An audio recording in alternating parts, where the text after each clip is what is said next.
I am Ferdinand Marcos, and I am the President of the Republic of the Philippines. I stand today on behalf of 110 million Filipinos. Hello people and hello universe, it's me again. Shout out sa inyo mga kababayan, especially Marcos loyalists and supporters. Ayan, mayroon tayong good news dito mga kababayan. Malamang mangyayari ito sapagkat itong nakaraang 2023, alam nyo naman, tag-ani, no? So malaki po ang naani ng mga magsasaka yan, dahil yan sa tulong po talaga ng gobyerno, no? At dahil dito mga kababayan, ang sinabi sa isang balita, no, ay bumaba yung unti-unting bumaba ang kilo ng bigas. So dahil dito, no, maniwala man kayo hindi, basta i-updates ko ito para malaman ninyo, no? Sabi po ng The World Tonight, no, ng Pilipinas Today, ayan, no, napabilib si House Speaker Martin Romualdez sa kasipagan ng mga magsasaka na nagawang mag-ani ng 20 milyong metriko tonelada ng bigas noong 2023. Biro nyo yan? Alam nyo guys, pag tuloy-tuloy ang suporta ng gobyerno, hindi lang po 20 milyon, baka mas mahigit dyan. Dahil pag malaki po ang naani ng ating mga magsasaka, malamang magiging magiging kampante na tayo at hindi na tayo mag-i-import. Ay nako, basta ang importante may tulong ang gobyerno sa kanila. Importante po yan, no?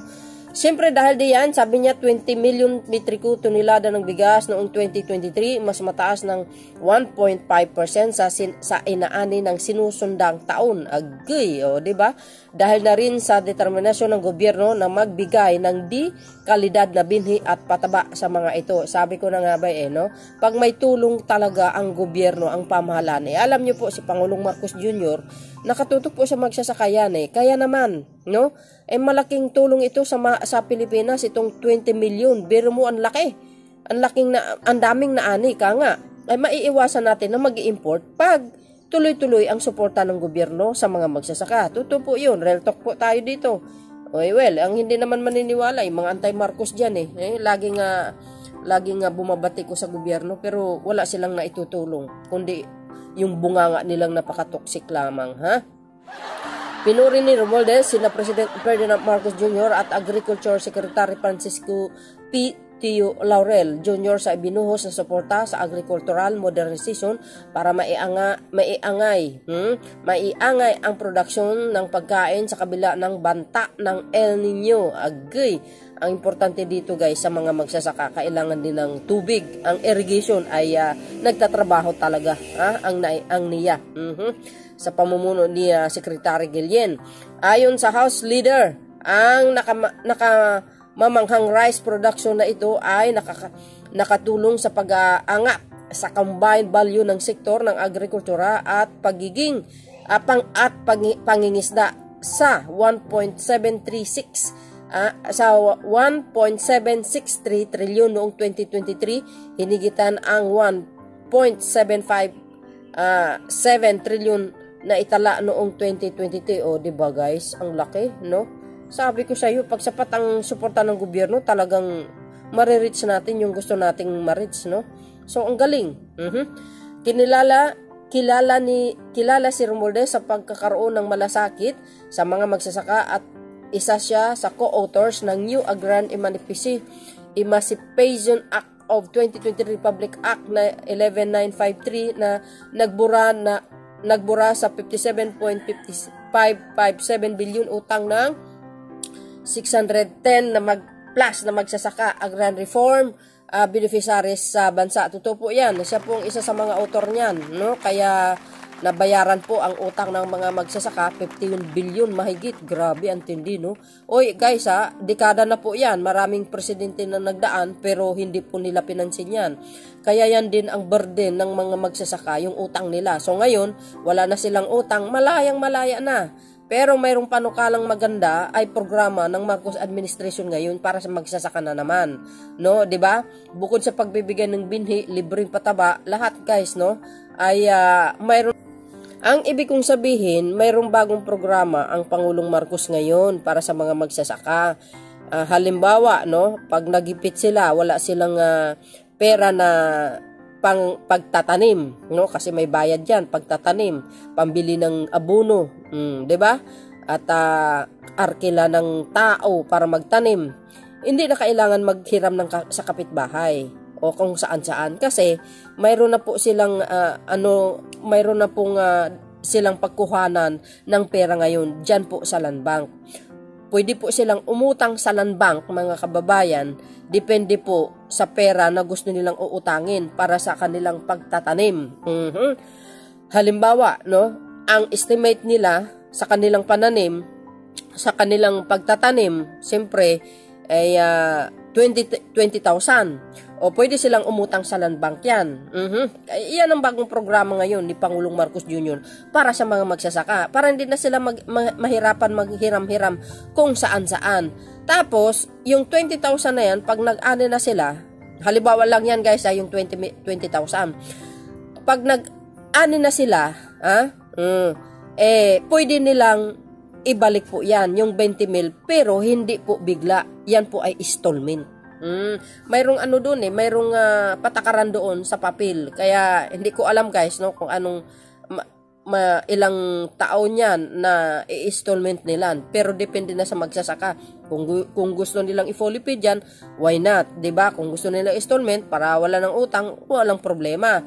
Yun po ang pinakamagandang balita para sa kanya. At tuwang-tuwa nga sila dyan So dahil dyan mga kababayan, ang sinabi po dito, ayan rice harvest record breaking sa 20 million metric. Ang produce ng ating mga magsasaka nag-record breaking na 20 million metriko tonelada ng bigas ay isang pambihirang patunay na kanilang kasipagan at pagsisikap. Nagbibigay sa atin ng pag-asa na kaya nating maresolba ang problema sa rice shortage basta di sila kakapusin ng suporta mula sa gobyerno. Iyon ang importante. Alam nyo, ito si Speaker, talagang may malasakit ito sa magsasaka. Isa rin sa co-author yan guys. Yung sa emancipation law o sa pagbura ng utang ng mga 600 plus na magsasaka. Ganun si Speaker, no? May malasakit, mabuti pa ito Talagang kaakabay, kumbaga kaagabay ni Pangulong Marcos Jr. laging suportado. Fully support ito si Speaker of the House sa Pangulong Marcos Jr. Kaysa sa atin niya, nako, walang alam yun kundi kontra lagi. So yan, ito guys, pakinggan nyo itong sinabi dito ng isang balita. So yun mga kababayan, nakikita nyo ito. Yan presyo ng bigas bumaba ng 2 kada kilo. Ayan. At least nababawasan. Malay nyo, sunod-sunod na yan. Dahil sa dami-dami ba naman ng ani, di ba? Sana sa mga retailers naman, yung mga nagtitinda ng bigas, kung ano yung pong kung yung binaba, yun dapat ang gagawin nyo. Wag naman masyadong wag nyo naman baratin ang pagbaba ng bigas. Kasi, minsan guys, ang problema dito sa mga retailers pag alam nila yung bigas medyo mahal, ang ginagawa nila, tinataas pa nila, dinadagdagan pa nila, no, ng presyo. Tapos katulad nito, pag bumaba, hindi, kung ano po yung sinabi sa talagang balita, ang pagbaba ng bigas 2 pesos kada kilo.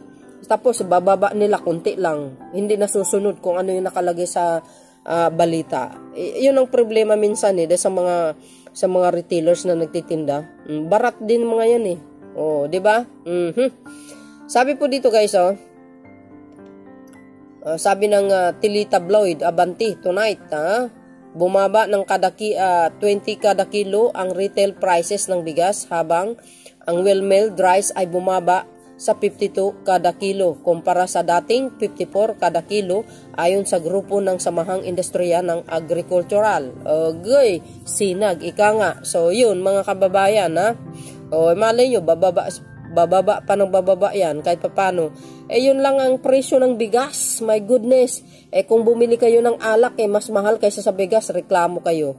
Hindi kayo nagreklamo pag bumili kayo ng alak. Lalo na mga iba dyan, mahilig magreklamo. Pero pag nag-online selling kayo, grabe kayo mag-online selling mahal ang charge, lalo na sa TikTok. Nakaw, grabe ang charge ng TikTok doon. Tapos kung makapag order kayo sa online selling, 200, 300, okay. Pero pagdating sa bigas, magreklamo kayo. Sa mga lalaki naman na nagrereklamo ng mga walang ginawa, kundi sasabihin, mahalang bigas. Pero pag bumili kayo ng sigarilyo, sa isang araw at saka alak na mas mahal kaysa sa bigas, hindi kayo nagreklamo. Yan ang hirap sa inyo eh. Yan lang yung pain nyo para lang sabihin na, walang kwenta itong gobyerno na ito. Mahal ang bilihin. Excuse me, nasa inyo ang problema, tamad kayo magtrabaho eh. Pag hindi kayo tamad, hindi kayo magrereklamo. Yung iba nga dyan, hirap na nga eh, pero nagkakayod pa din eh, mga ita nga sa bundok eh. Hindi nga nagrereklamo, kayo pa kaya? Di ba? Magtrabaho kayo, hindi lahat ng araw umaasa kayo sa gobyerno. Paano yung pag walang gobyerno? Saan kayo aasa? Di ba? Magpatiwakal na lang kayo, ganun ba yun? Ay sus, puro kayo reklamo, yan ang hirap sa inyo eh. Okay, magreklamo, magtrabaho kayo na maayos. Sus. Ito pa guys, yung balita ng Mag-uumpisa na ang anihan ng palay ngayong buwan dahil dyan inaasahang may pagbaba sa presyo ng bigas. Sa panayam ng Super Radio DZBB, sinabi ng Federation of Free Farmers na pumapasok na raw kasi ang mga bagong ani, kaya dumarami na rin ang supply ng bigas sa merkado. Pero kaunti lang daw ang inaasahan tapyas sa presyo ng bigas. May posibilidad daw kasi na bumaba ang ani dahil sa El Nino. Mahirap din daw na pababain pa ito sa 50 pesos kada kilo. Mahal pa rin daw kasi ang kuha ng palay sa mga magsasaka o farm gate price na nasa 31 pesos per kilo. Kaya pag naipasa na ito sa retailer, ibinibenta na ito ng 55 hanggang 56 pesos.